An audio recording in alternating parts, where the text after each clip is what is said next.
So this week in astrology is all about planning, preparation, maneuvering, and getting ready for the explosive finish to 2020. This week, 9 November 2020 through 15 November 2020 brings the new moon in Scorpio, so that the final syzygy before eclipse season really has a sense of preparation, planning, and getting ready for the home stretch.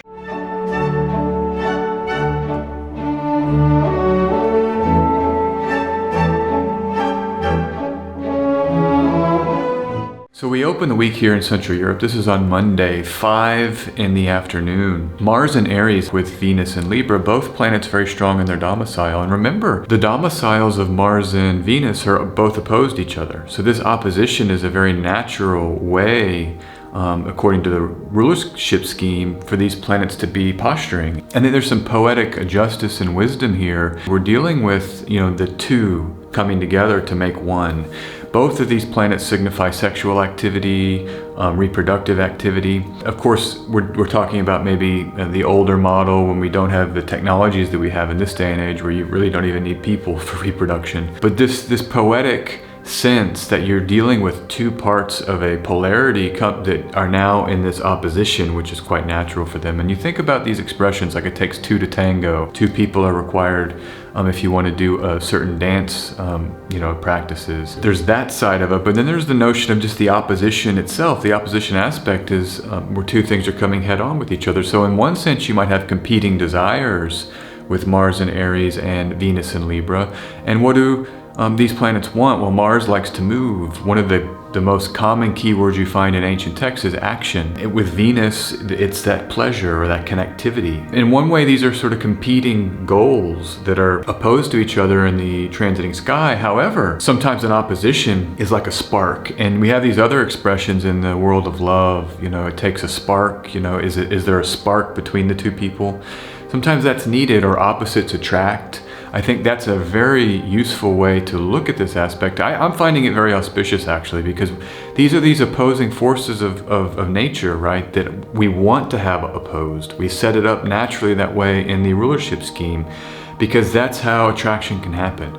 If something, you see those memes, with that guy with the stick, and he's just holding a stick saying, do something. We don't want that energy in love. We like love to be kind of charged. And charge is another nice metaphor here, because on a battery you have the minus and the plus, right? The two sides of an electric current. Those have to be matched up properly, the two opposite energies to get a charge. I'm not an electrician, so that might have been completely inaccurate. But you get the metaphor. I also think here about magnets. You have to have those opposite sides, and then they can actually bring themselves together quite strongly. Sometimes if you play with magnets, that's the kind of spark that I think this Mars-Venus opposition can bring. In terms of our personal lives, I think this is the kind of energy that we're really can enjoy potentially with like a significant other, with just attraction, things you're attracted to. This kind of spark of life that can come when these opposites are joined or are opposed like this. This could be a metaphor for the state of the country, right, and the state of the world. But in America, we have this election. At the time of this recording, it's still unresolved. And people are talking about these two worlds in America. And I think this opposition might be a time where we can feel that charge more than ever. But remember, that charge is needed to come to a relationship, to bring the two together to produce that third. And so maybe at a higher octave, these real opposing forces right now can somehow produce something. I want to bring that Sabian symbol in this week. Mars is stationary, very slow moving in the sky there for this aspect, and really all of this week Mars will be in this degree, 16 Aries. And the Sabian symbol of 16 Aries, Brownies dancing in the setting sun. So we get that dance idea here with this Sabian symbol. And I think it's really fitting, it takes two to tango, Venus, Mars. And when you dance, you have someone that's leading. That might be Mars that's forcing, the energy. And then there's a more of a receptive feature with Venus, kind of following the leader. To me, this is a very, like I said, a poetically insightful and astute observation for this moment. Who are you dancing with? Who am I dancing with? And how am I playing that dancing role? Am I leading properly? Do I know where I'm going, and am I initiating so that others can be receptive, or not? Or where do I need to be receptive? What relationships am I the follower and not the leader?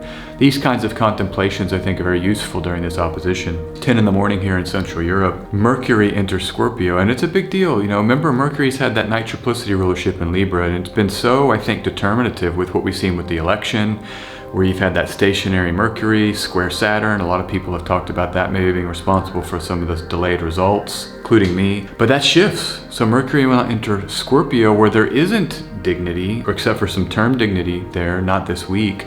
But Mercury now has to filter through and give way to that Mars that's stationary right there in Aries. And so the dancing, I think, does become, again, an apt metaphor, but because dancing is so technical, and often we practice dancing. We have to practice how to do those steps before we get really good at it. And I think this Mercury in Scorpio is really about that preparation side of our lives and of our choices and of the actions that we plan to take.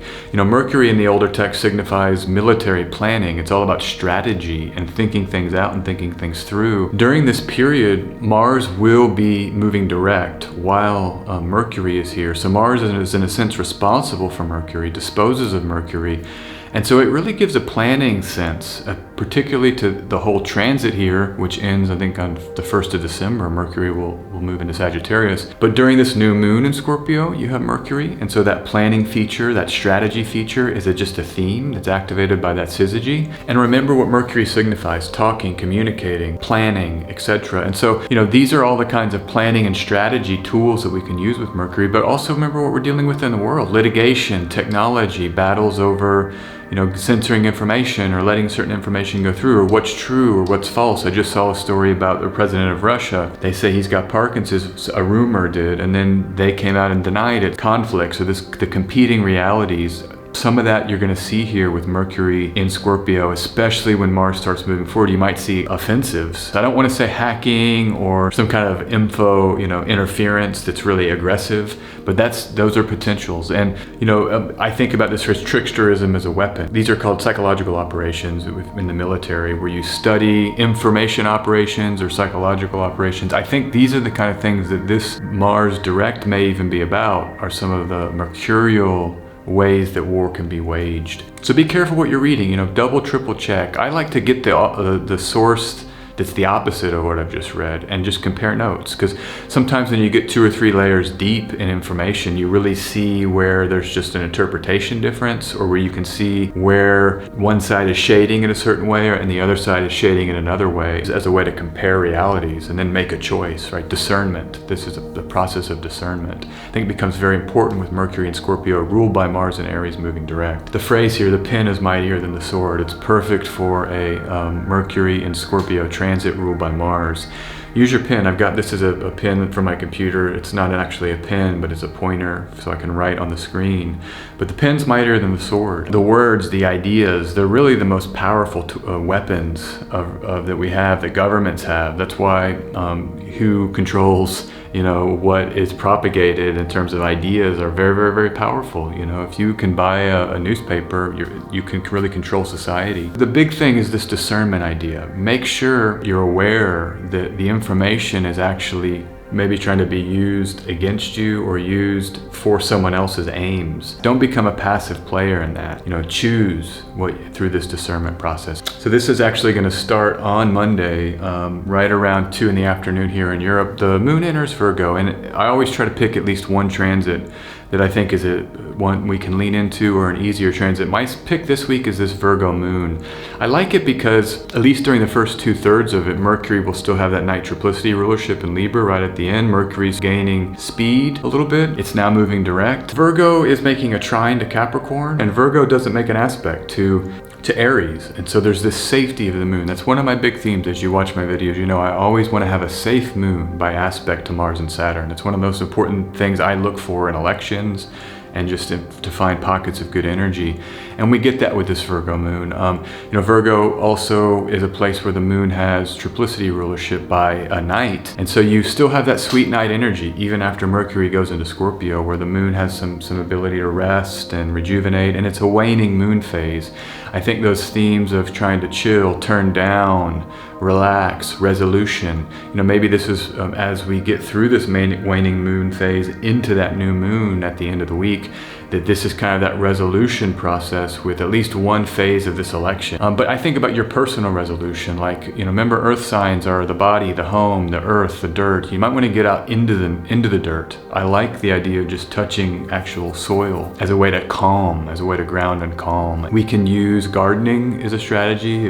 It's good exercise, but it also is a calming practice. The one other thing I'll say, when the moon hits Libra, this is going to be at the end of the week, the moon will be enclosed here at the end of the work week. The moon is going to be enclosed between the benefic rays. It's like a nice, sweet little transit. But it's not the kind of thing that because of the cardinal cross, I'm just hesitant to really lean into that one strongly. All right, so now we're here on the 14th in Central Europe, very, very early on the 14th. So it's actually on Friday in America, but it's early morning here in Central Europe. Mars stations direct. This is a huge deal. I can't underscore how big of a deal this is. I couldn't do it. There's no way to over exaggerate. Think about your last 6 months or 5 months, I think it's been since June, late June, how just there might have been a sense, I'm guessing you felt this way too. A lot of people I've talked to have felt this way, of just blocks, delays, all of the uncertainty of 2020.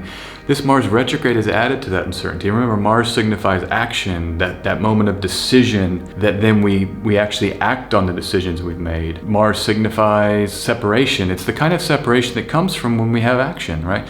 When there's stasis in a moment, and if I act like if I were to get up and get a glass of tea, that's Mars. I'm separating from the stasis of this sitting in this chair. My muscles begin to have to work. Muscles that are resting right now. It's a workhorse planet. It's a planet of movement, effort, and work. This is now moving forward again. And so these blockages we might have been experiencing, this sense of what's happening in 2020, that's going to start falling away as we get into the finale of the year. The metaphor I've been thinking with this, if you ever watch the Kentucky Derby or any horse race, you see when they bring the horses into the stalls, they line them up, and the horses they're anxious, they're ready to go. Sometimes they're so wild as they get into the gate that they have to be calmed and walked around. This is what I think the Mars retrograde has been. There's a delay, right? You don't start until the time says start. So these other horses already in the gate have to sit and wait in the gate. They have to wait to go. This direct station is when those gates get lifted and those horses come roaring out of the gate. That's what happens at a horse race. And this is why the Mars direct station actually is quite concerning in a way, because there's been blockage, and then now you get a green light, and sometimes things can really explode out of this gate. And if I'm not even going to go into too much detail here, but 1939, 1941 are both years that after a direct station, shortly after, we had really explosive events on the world stage. So that's the kind of intensity that this can bring. I don't think it'll be this week. I think it could be in the weeks following, right around eclipse season is when I think this Mars direct energy might bring some stuff that's going to be really wild and intense. And I don't think it'll be about the election. It could be. I think this is going to be global, some kind of global destabilization. However, and I've talked about this already in my Mars video, you can see that I had a whole video about Mars and Aries, but Saturn plays a really key role in maybe subduing the most intense explosivity of this Mars newly direct in Aries. So I'm optimistic that it's not going to be a crisis that's so destabilizing that it's even more intense than the things we've already gone through in 2020. I can't underscore how important it is. And also at a time when we have a syzygy ruled by that newly direct Mars and then Mercury there, this is all about that moment before the horses really start going. But this is the gate going up, and then they'll explode out, and then in the next week or 2 or 3 we'll really get into this race with this Mars direct energy in a sign of its dignity. Just hang in there, and just know, on a personal note, things might start moving here. Things might start becoming clear in your life and the decisions you've made and the choices you've made this year and the choices you want to make. Some clarity here as Mars moves forward this week, but then even as we get into the rest of the year with Mars getting active again. Because remember, Mars moves through about every 6 weeks through sectors of the chart. And Mars brings that upheaval, that change, that separation through action and that energy and that passion.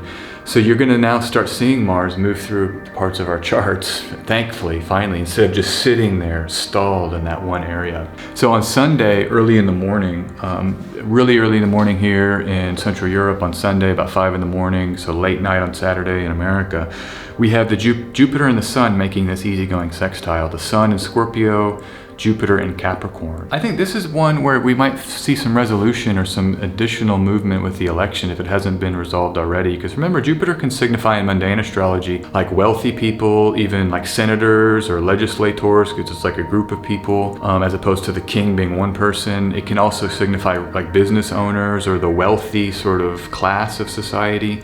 So I'm thinking with the king being the sun and Jupiter being, you might think about like oligarchs or just the powerful monetary forces of society, making the sextile, you might see deals being cut or those powerful forces that can so often have a hand in things coming in and like resolving this election process. And so maybe this is when Trump could concede. I'm not gonna, I'm just throwing stuff at her. My basic prediction, the only one that I really stand by strongly, is that the Democrats would take power. That's the one I felt most strongly about. These little transit updates and saying these are possibilities, these are more just throwing out possibilities based on potential delineations. And that's what we do as astrologers, right? We look for transits, then we talk to people, we talk through potential manifestations of a transit. And then as reality starts responding, then we can kind of confirm how things look. Our job is to kind of be scenario explorers. We explore potential scenarios, but it can be very useful to do that. So with this, I'm thinking there could be some sort of concession or final resolution around that role of the king. Trump's currently the king. He'll be the king through, until inauguration. So this sun is still in a certain way representing Trump. So maybe there's a deal here and he gives way and it's over. And this is the transit, Sunday early morning, so Saturday night, where I can see that. About an hour later, after the sun perfects that sextile to Jupiter and Capricorn, there will be this new moon. We're gonna have a syzygy, a new moon in Scorpio in those later degrees. Jupiter being so close here, there's this theme of Jupiter and Capricorn of like leanness, having the resources but getting lean, getting in kind of fighting shape, getting your bag together, your travel bag efficiently packed. When you travel, you can't have everything. You can't have a big closet or a garage full of stuff. You have to really pick and choose what goes into your travel bag or bags. That's to me Jupiter and Capricorn. And so I think that there's something symbolic here about moving into the rest of the year with kind of a lean approach to what resources you're going to have near you and to compete, you might say, or to just interact with eclipse season and then that final push. So you might want to not get too bogged down in your possessions. Part of Jupiter and Capricorn too is that kind of imprisonment with the possessions, imprisonment with the material abundance. You can kind of hem us in sometimes. Just be grateful for the few things that you have and then really move into this climax of 2020, which comes after this. Yeah, so we have about 6 weeks. We'll have about 6 weeks until the next syzygy. It's not an eclipse. So this final moment, the planning, Mars rules the syzygy. Mars rules the new moon. Mercury's co-present with the new moon. Jupiter sextile the new moon. Get light, get lean, get planned, and get ready for this climax of the rest of 2020. And I'm going to do a whole video about it. That's kind of what I've settled into with my channel right now, is that the weekly astrology and then really hitting the syzygies to really go deeper with news stories and symbolism. It's worth just pointing out, if you're doing new moon rituals, this is the last one where you really have a chance to do it, because you don't want to do it during that solar eclipse. You really, according to a lot of traditions, now maybe your tradition's different and I would honor that, but and then the other thing is that, remember, the fixed signs are so open right now. This is actually going to be some really sweet energy, because you have no hard aspects to the malefic planets, no hard aspects to the lunar nodes, and then the ruler, Mars, is now direct and strong in Aries. So there's a lot of sweet spot and sweet energy for this new moon on Sunday morning. Let's get a tarot reading. Let's get some cards. Let's pull some cards. I think that's always the way to go, right? And get some more symbols and see what's going down. Let's get these cards pulled. I'm always so excited to pull cards. They really can interface with the astrological chart so well, and they give some real additional and insightful symbols. But the cards, they're so important. They're so important. Okay, let's get that first card here. New moon in Scorpio coming up this week. Mercury entering Scorpio. Mars stationing direct. First card is, the 9 of Spades. That Nine of Spades, that's really an interesting card. That's the second to last, or the second decan in Gemini, actually a Mars-ruled decan. It's not the most auspicious card. This is a card that a lot of the depictions, some of the more modern depictions like the Rider-Waite-Smith deck, has a real violent scene. So this is that first place. I'm thinking this might just be about the election, all the war that we've just gone through, that kind of electoral war, so to speak, in America and globally. You know, I'm here in Serbia right now. I talk to people, everybody knows what's going on. Everybody's keyed right in. They keep asking me about it. I think this is maybe what this card is pointing to. On a personal note, when I see this card, I really think about the suffering that we have in life. Life is suffering. That's the first noble truth in Buddhism. Life's a beautiful, wonderful gift, don't get me wrong. There's unavoidable pain in life. It's just unavoidable.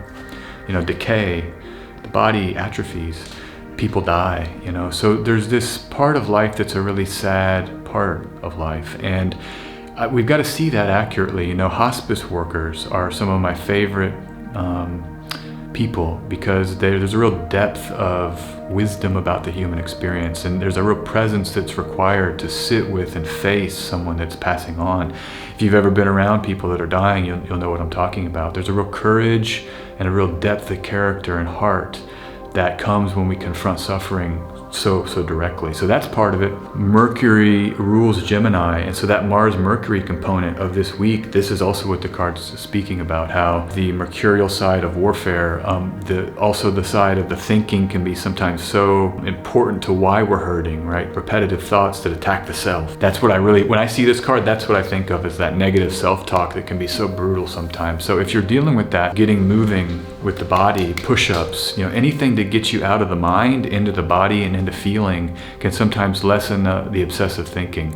Remember I was talking about that Virgo moon in the garden. I think some of that's Mars too, if you get some garden tools with that Mercury ruled Virgo and that Mercury ruled Gemini, which is this card, Mars in Gemini, that second to last decan. So those are some thoughts on that. Let's get the second card. Let's see what's going on. Some heavy stuff. You know, life is beautiful, but it's also sad, and that's the thing, that there's an exquisite sadness to life, because the same place where there's grief and sadness is the place where love lives. That's why we're sad, because we've loved, you know. And so I think ultimately keeping that in mind is very, very useful, that love births grief. Love births grief. Grief comes from a place of love and of a profound appreciation of the mystery of life. So this decan, I think, is leading us into that, but it's a phase of it that's more difficult, right? All right, second card. Let's push it out here. By the way, I know I probably didn't shuffle as many times. I shuffle 7 times before I press record on these videos. So this is the Judgment. This is that Judgment card. Interesting card. The 20th trump. This corresponds to the element of fire. Judgment. And this could very well mean that this is the week where some of this election stuff really comes through. If my prediction about the Sun-Jupiter sextile being auspicious for resolution for the election, maybe this card is also auspicious for that. It is a fire, like I said, corresponding to the fire element. You know, with fire, the two triplicity rulers, the two main ones, the day and night, are Sun, Jupiter, respectively. So I think this is keying us into Sun-Jupiter, and how that Sun-Jupiter will play such an important role, not only in that perfection of the sextile, but with that new moon. And it's in that position here of the future, the second position. So maybe really, really think about, like I said, that lean way to deal with resources, Jupiter and Capricorn, as being part of your planning and your seeding with this new moon for this next cycle. And you know, get ready for this, get ready for the rest of the year, because Mars direct in Aries ain't no easy pie in the sky thing. And with eclipse season, this is gonna get intense. But you have your own heart, you have that radiant divinity within you that will always carry you through. So stick with that this week. And as always, you can book tarot and astrology readings with me, sjanderson144.com. Just go there and click here to schedule a reading. It's a big link right on the top. I love to read. I look forward to reading for you. And, you know, like I said, have a wonderful week ahead. Be well. Talk to you soon. Look for 2 videos this week, the new moon video and then the weekly astrology coming at the end of this week.